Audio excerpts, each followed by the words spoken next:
I think you'll see gold and silver go. What's going to happen to those assets? Well, they may go much higher. They really may. But in the face of gold and silver, which have been suppressed, in an environment where you're seeing the world stand for delivery like we are seeing here, draining the exchanges with our own stupidity, it has become a period of time where I really do believe that the world is... What if the silver market is rigged and you're missing out on its true value? Andy Schectman uncovers the hidden manipulation behind silver prices, exposing how central banks control the precious metals market. But here's the real question. Could this lead to a massive rally in silver? In today's latest video, we'll explore the impact of this corruption on your investments and what it means for silver's future. Stay tuned. This could change how you invest. I read something, yes, I'm going to read it to you, that will kind of answer that question, I think. And it says that the Asian and central bank demand continues apace, keeping London and COMEX short of physical liquidity. COMEX was never intended to be a delivery market, which is true, Slayer, because most of my career, less than 1% of contracts stood for delivery. Anyways, it says that COMEX was never intended to be a delivery market, yet according to records since late November 2020, when stand for deliveries became a common occurrence, having been rare, some 2,136 tons of gold have stood for delivery and 24,072 tons of silver. These are staggering figures and do not include exchanges for physical, a significant but unknown portion of which were swapped from London forward contracts and then delivery taken. And when you realize that a country like Russia is increasing the amount of gold that they're buying to the equivalent of 36,000 ounces per day, there's silver in that too. They're not just buying gold. And gold and silver, by the deliveries that we are seeing off of the exchanges, are going to enable silver to have that moment. And it's interesting that the Fed is now going to pivot and lower rates at a time when stocks and real estate are just a little bit off their all-time highs. I mean, the stock market is pretty damn well near its all-time highs, and real estate's still 15-20% above its 2006 peak. What's going to happen to those assets? Well, they may go much higher. They really may. But in the face of gold and silver, which have been suppressed for all of this time as assets have risen in this low interest rate environment, in an environment where you're seeing the world stand for delivery like we are seeing here, draining the exchanges with our own stupidity, I think you'll see gold and silver go higher than people can believe. And in fact, even in the face of a potentially blow off in stocks where the equities could go much higher as you inject more money into the system, I think you will lose ground in terms of ounces of gold and silver when measured against the Dow. So yeah, these are very unusual times. These are very concerning times. The biggest election of our lifetime in just a few months, the BRICS meeting in October, in October, where they have told us in principle they've agreed to a new settlement currency called the unit, which will be 40% gold backed. It has become a period of time where I really do believe that the world is no longer interested in holding for any meaningful time the debt of an insolvent country who is wayward at home, in their own ideologies, in their own pursuit of justice, of election integrity, of immigration, all of these things that we seem to have lost our bearing upon. At the same time, we're a broke country at 123% debt to GDP, increasing debt by an amount of $100,000 a second, every second, and bankrupting future generations. So why the hell would anyone want to hold our treasury debt when we're not going to pivot and lower rates, supposedly? That's just insanity. We're 50% away from the inflation target, if you believe the nonsense that is the CPI.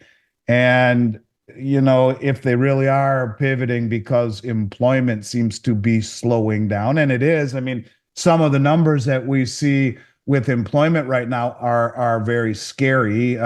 We've seen, let's see, what do the numbers say?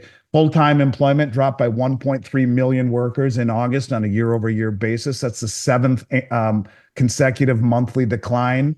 Since 2023, full-time job count in the U.S. has fallen by a whopping 1.5 million people. Meanwhile, part-time employment rose by 1 million year over year in August, mostly comprised of illegal immigrants.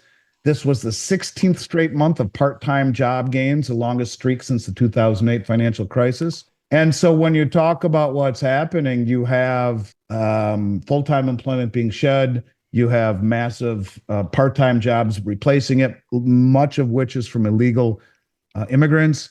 And the Fed's dual mandate is obviously for inflation and full employment. By the time history has shown, by the time that they address the employment is a lagging indicator. We're already in the recession. And in terms of a recession, not only has the yield curve uninverted, which always portends a recession. In fact, it has every single time since 1950. It says when the curve uninverts, and it has officially uninverted, that you're going to hit a recession every single time since 1950. And there's also something called the SAM rule, which was developed by an economist named Claudia Sam, and it has anticipated the last 9 recessions with a 100% track record. It identifies the onset of a recession by looking at the increase in the unemployment rate. And the unemployment rate, if it increases on a 3-month moving average, if it rises by 0.5% or more above its 12-month low, you're in a recession. Well, bang, we're at 0.53.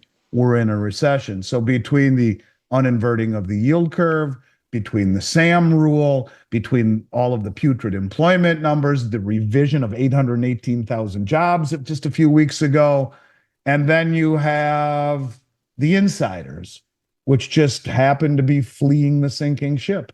Hedge funds have dumped stocks for 12 of the last 13 weeks. And at the end of the second quarter, the majority of the bigwigs like Bezos and Zuckerberg and all, and what's his name, the Oracle of Omaha, what's his name? The great investor in the United States. Why can't I think of his name? From Omaha. Come on, help me out, Slayer. Warren Buffett, Jim Rogers. Warren Buffett. Warren Buffett is sitting on the most amount of cash he's ever had, basically. This is the biggest value investor everywhere. He's sold everything, or tons of it, including a huge position in Bank of America, who holds a massive short position in silver. You know, is it ironic that these guys are already out of a large portion of their position? So things are beginning to reach that breaking point with the economy, with the pivoting of the Fed, with the reintroduction of quantitative easing, with the massive deliveries we see off of COMEX and the LBMA. All of these things are happening at once, along with the BRICS meeting and the election in November. These are not dull times. These are not times to be speculating. And I don't think there's ever been a better time to look at silver. And it will have its moment. It will have its day. And when you see, China, the second largest producer in the world, as Sean Kunkun told us, buying up doré and concentrate in Latin America, paying up to double what the West will pay, and importing it back home to refine it there so it doesn't come off of an exchange.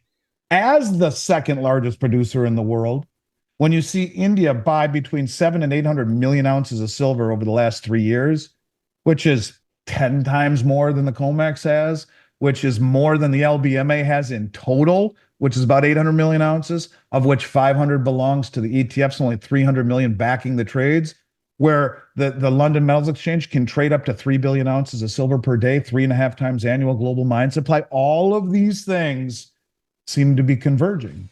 So yeah, I think we will have that episode where you and I get on and say, holy shit, silver's at $75 an ounce. But that's not the reason you buy it. You don't buy it to become wealthy. You buy it because it is wealth. And yes, it has the potential to make you wealthy. It does. But there are very few things I've ever seen in 30, almost 35 years of finance that have the pedigree that silver does in terms of demand, supply, that imbalance, the lack of supply, the diminishing supply, in ground, above ground, the uses that are expanding, and the monetary side of things. So, There's this old belief that it's better to be 60 seconds or six, let's say 6 months or 6 years early than 60 seconds late. And in this environment, that I think will hold to be very true. Silver may be manipulated now, but its potential is undeniable. With central banks pulling the strings, the question isn't if silver will rise, but when. Are you ready? Don't get left behind. Stay informed and stay ahead. If you found this valuable, like, share, subscribe, and hit the notification bell for more insights that could shape your investment future. Thank you.